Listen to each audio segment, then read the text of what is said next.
So I was 25 weeks pregnant.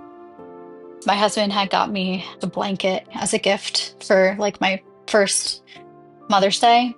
And it was a blanket that has my ultrasound on it of my daughter. It says something about like, I can't wait to meet you. I'm so excited for our adventures together.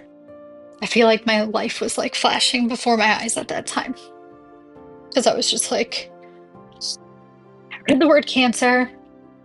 I haven't even met my daughter yet. Am I even going to be able to have these said adventures with her? And I was just panicking that I wasn't going to be able to actually be her mother. I am Allie. I was diagnosed with colorectal cancer, stage 2, in May of 2024, and I live in New Jersey.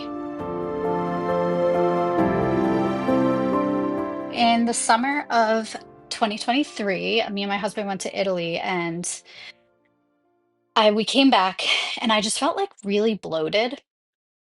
And it was like an abnormal amount of bloating.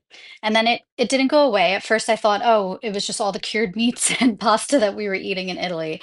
And it didn't go away all summer. It was to the point where I would take like a sip of water and I would have to unbutton my jeans. Like that's how much I was bloating. So, that went on for a few months. And then it was like the fall of that same year, 2023, I started bleeding with my bowel movements. And it wasn't constant, it wasn't every single time, but it was enough for me to be like, that's weird. Um, I have had hemorrhoids before. So at the time, I was not concerned at all. I was like, oh, okay, it's got to be the hemorrhoids. Then we were trying to get pregnant. I got pregnant, found out in December. My symptoms actually kind of went away for like a few weeks. Like I wasn't bleeding anymore. And then my symptoms came back like pretty strong in February, I would say, end of January, February. Um, and I was bleeding with almost every single time I had a bowel movement. It was frank red blood, um, a lot. And I was seeing a group of midwives at the time, and I brought it up to them. And she told me that she wanted me to go see a GI specialist. She's like, even if, they don't do anything right now, at least establish the care so you have it because it sounds like way more blood than you should normally have with just hemorrhoids. So I did that. I went to a GI, and without any hesitation, she was like, I'm scheduling you for a flexible sigmoidoscopy. And that's when I was just like, what? Like it hit me at that moment that this could be something serious and that it might not be hemorrhoids. Although in my head, I still was like, this is probably hemorrhoids. Um, so yeah, so then I scheduled it. I had my scope coming up um, in like a couple days. I was feeling great. I honestly had a wonderful pregnancy, like a dream. I loved being pregnant. And we live at the beach at the Jersey Shore. And it was a beautiful day in April, and we went to just hang out on the beach. And I knew I had a scope in a couple days because I was bleeding rectally. And to be honest, I didn't think anything bad was going to come of it. So that day, I actually was saying to my husband and my mom that I wanted to cancel it. And I was way more afraid of the actual procedure of the flex. I was getting a flex sigmoidoscopy, which even as a nurse, I didn't even know that you could do that while pregnant. So I was way more afraid of the procedure. I was afraid of like something happening to my baby. I was afraid it was going to hurt because I knew I was going to be awake. So that was the only thing on my mind that day and planning on canceling it. And for some reason, I just like stuck with my gut and I didn't end up canceling it. Thank God.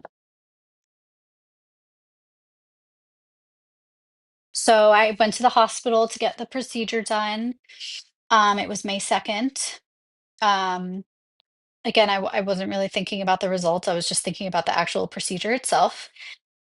Um, my husband came with me.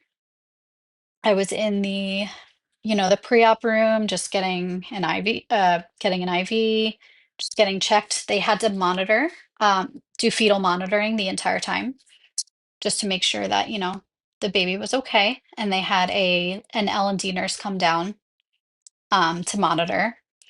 And then they took me in for the procedure. They can't monitor the baby during the procedure, but they monitored her for, pre-op and post-op.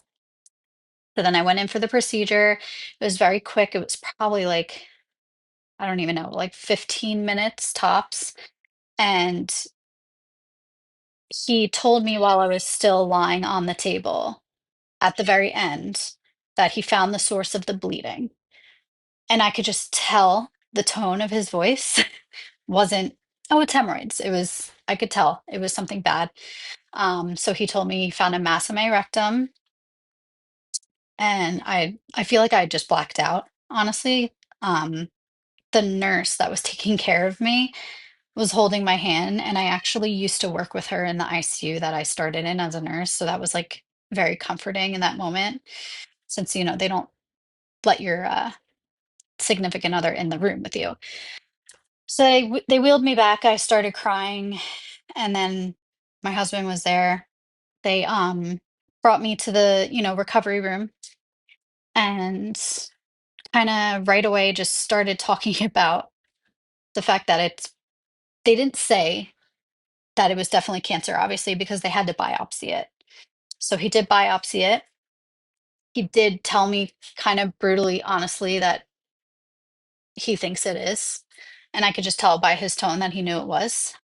So he was right away established care for me through a surgeon, an oncologist, and everyone that he recommended within the system that I was currently at.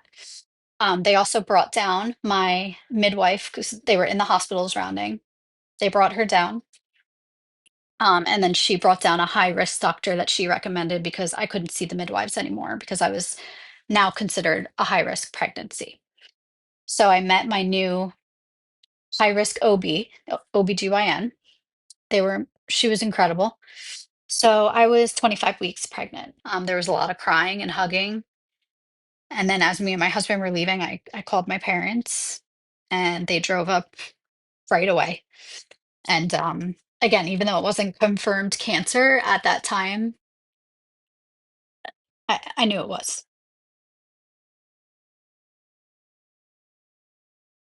The next day, I was just like, it was in the in the patient chart on your phone, and I'm just like refreshing, refreshing, refreshing for like the next 24 hours, like I feel like anyone would do. And I see that the results were up, and me and my husband we were sitting on the couch just like waiting, and couldn't open it. I couldn't do it. I'm just sitting there, and he's like, why don't you just wait for the doctor to call? Because he said as soon as they get them, they're going to call. You don't want to read it and freak out and not talk to him and whatever. Of course, I didn't wait. So I opened the results. I saw that it was positive for adenocarcinoma. Um, and then my doctor called me probably like 2 minutes after I um, opened it, and he just talked me through it. He was amazing. Um, my husband, so this was also like the week of Mother's Day, and my husband had got me. I'm looking at it right now. There's a blanket that he got me as a gift for like my first Mother's Day, and it was a blanket that has like my ultrasound on it of my daughter, and it says sorry, I'm trying not to cry. It says like something about like, I can't wait to meet you. I'm so excited for our adventures together. Sorry. And all this beautiful writing on it. And I just like I feel like my life was like flashing before my eyes at that time. Because I was just like, I read the word cancer. I haven't even met my daughter yet. Am I even gonna be able to have these said adventures with her? So that's what was running through my mind. And I was just panicking that I wasn't gonna be able to actually be her mother.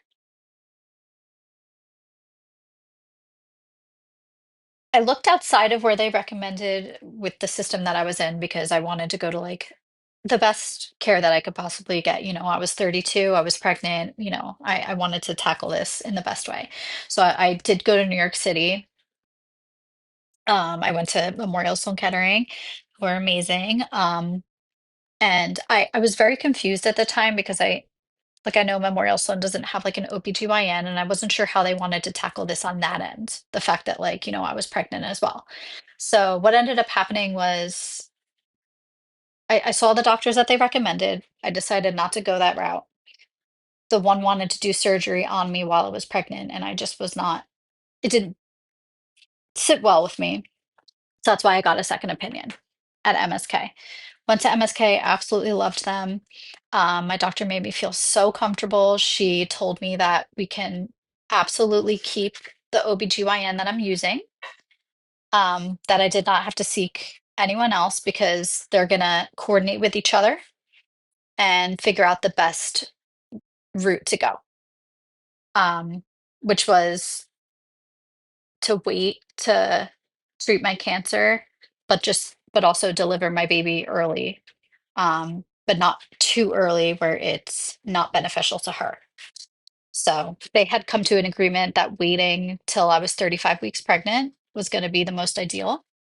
Um, she said it wasn't, in a fast growing cancer, and that 10 weeks wouldn't make like a huge difference.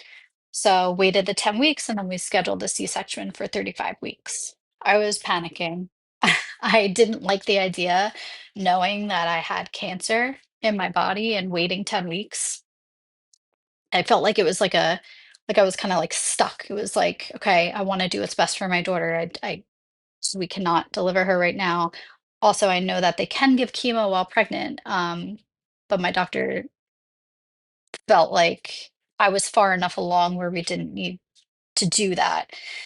And then also, obviously, that worries me about her being in my belly and giving me chemo. So, um, I wasn't nuts about waiting 10 weeks, but I do feel like it was out of all the options, the best option. So I just kept reassuring myself that that was what the doctors recommended and that,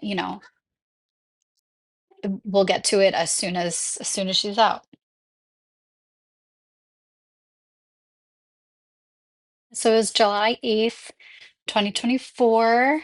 Went in for my C-section, which, that part I actually wasn't happy about either. Obviously, I wanted to have the birth that I wanted to have. I wanted to at least try to have, a vaginal delivery. Um, so I did feel kind of stripped of that opportunity. And the whole reason that they wanted to do a C-section was because they were afraid that if I tore where my rectal tumor was, it was too close and that it would mess with it. So this surgical oncologist that I saw highly recommended a C-section, which yeah, probably was the best decision. But so went in, my doctors were amazing. I had two doctors that I was primarily dealing with at the OB office. One was the one that met me the day that I found out at the scope. And she actually I was scheduled with the other doctor, and then she came in the day of my delivery on her day off just to be there. And it was so comforting. I couldn't have asked for a better team. And she came out, delivered her. I'm a NICU nurse, so I know that at 35 weeks, the babies tend to do pretty well if they're born at that time.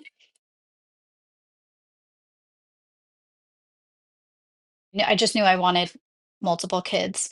So I had actually seen a fertility doctor while I was still pregnant. Just to like, 'cause I'm a planner. So normally, if someone were to get diagnosed with cancer and they weren't pregnant, you would probably go and preserve some eggs. However, since I was pregnant, I couldn't do that, obviously. So I went and spoke with him. I actually went, I went in And he told me, I think he was just doing it to make me feel better. And he was like, I can take a look. He's like, it's all about if I can reach your ovaries. He's like, I'm telling you, I most likely can't. And he's like, and your hormones are not going to be, where they're at while you're pregnant. He's like, I'm not going to be able to do it. But to make me feel better, he he made the appointment for me to go in to see if he could reach my ovaries. I think he was just doing it to like appease me, which I appreciated, but obviously that didn't happen. So basically, my oncologist told me they're not 100% sure how it affects fertility. They have had many, many women get pregnant after the chemo that I was on. It's happened naturally. Some have had to do IVF. They don't know if it's because of the chemo or not. Um, so it's still a concern of mine. I kind of tried to take my focus off of that for a while since there wasn't anything I could actively do about it.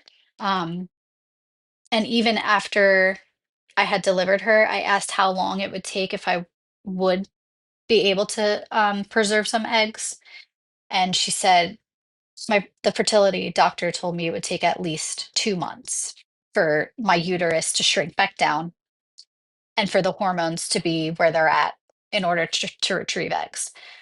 I wasn't going to wait another 2 months on top of that. And my oncologist highly was against that as well. So we went ahead with treatment and kind of just crossing our fingers for the next, future child in our lives. I did 8 treatments of chemo. It was supposed to be every other week, so 4 months. It ended up being like a long 5.5 months. First couple sessions, I was like, this is a piece of cake. I was like, I could do this. This is a 6 hour day. I don't feel horrible. I don't feel great. That was the first 2 sessions. I was just getting like a headache. I was very fatigued. Obviously, no hair loss yet or anything like that. I had nausea um, a lot. And then the third session came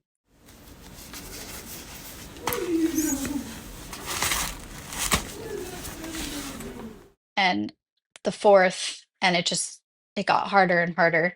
My body was fighting it. By the third or fourth treatment, they had to delay it, which is why it ended up going from 4 months to like 5.5 months. There were a couple sessions that I couldn't do because they always check your blood count before, and I was severely neutropenic. So they had to hold off until they could get my levels back up. And that's when they started giving me an injection to help with the neutropenia. So there's also side effects of that. You get a ton of bone pain, which is like the weirdest feeling in the world. Um, and then by the fourth or fifth treatment, I actually started having some severely allergic reactions. It was a full anaphylactic reaction from the one chemo drug.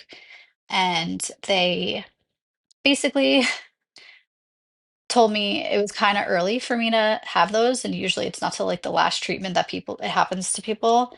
So I think it was the fifth treatment, and once that happens, they have to what's called do a desensitization and basically run the chemo over a very, very long period of time. So I was in that chair for at least 12 hours every treatment since then. Another huge side effect I actually got was weight gain, and it gives you like the steroids, they could be like they call it like moon face. So didn't feel like myself. I lost 90% of my hair.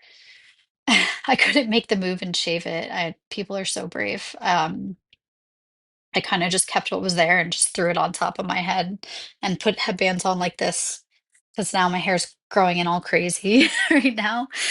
Um, the other side effect that I have pretty big is neuropathy.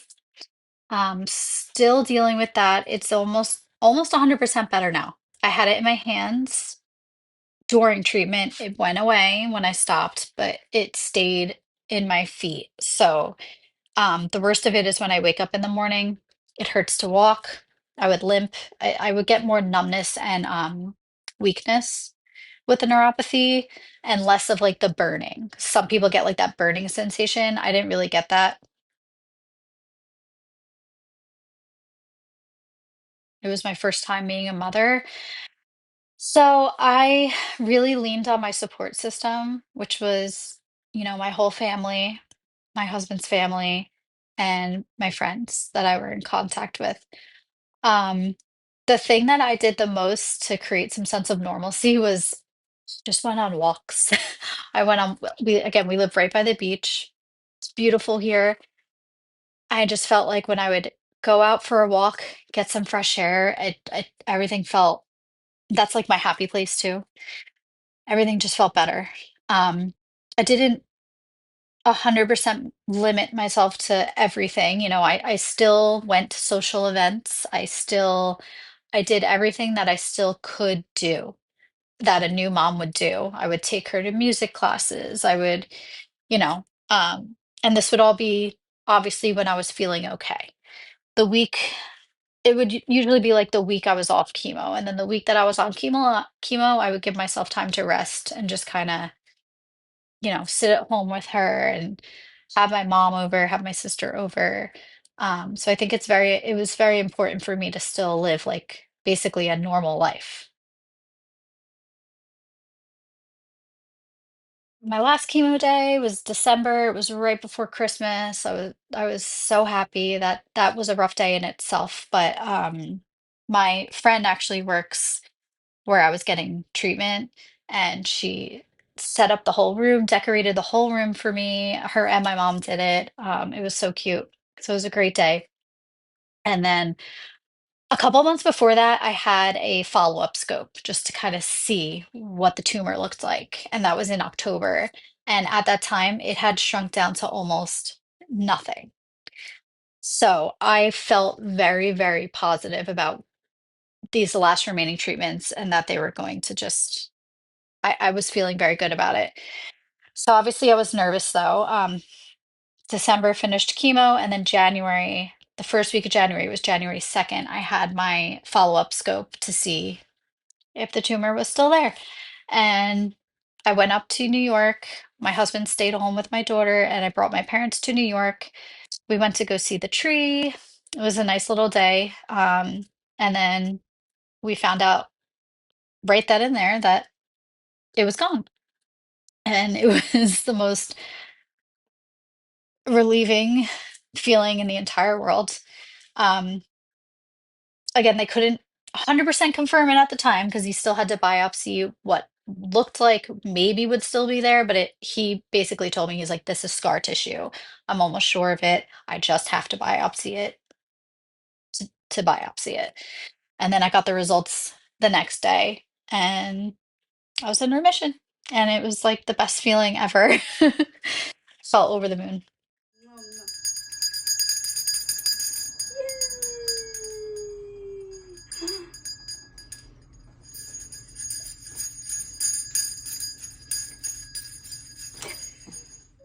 I go every 3 to 4 months for flex SIGs and for MRIs.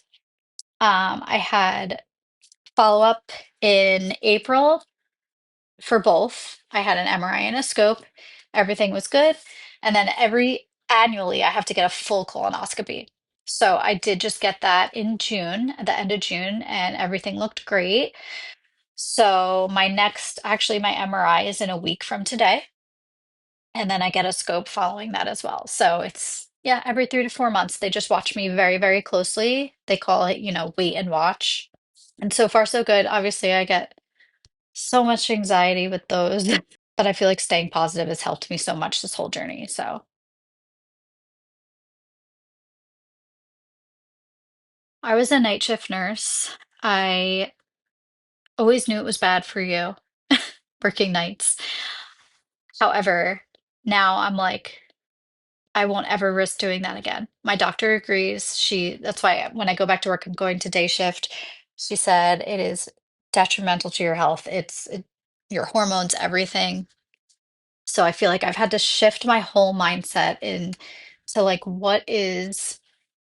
I don't know what caused this.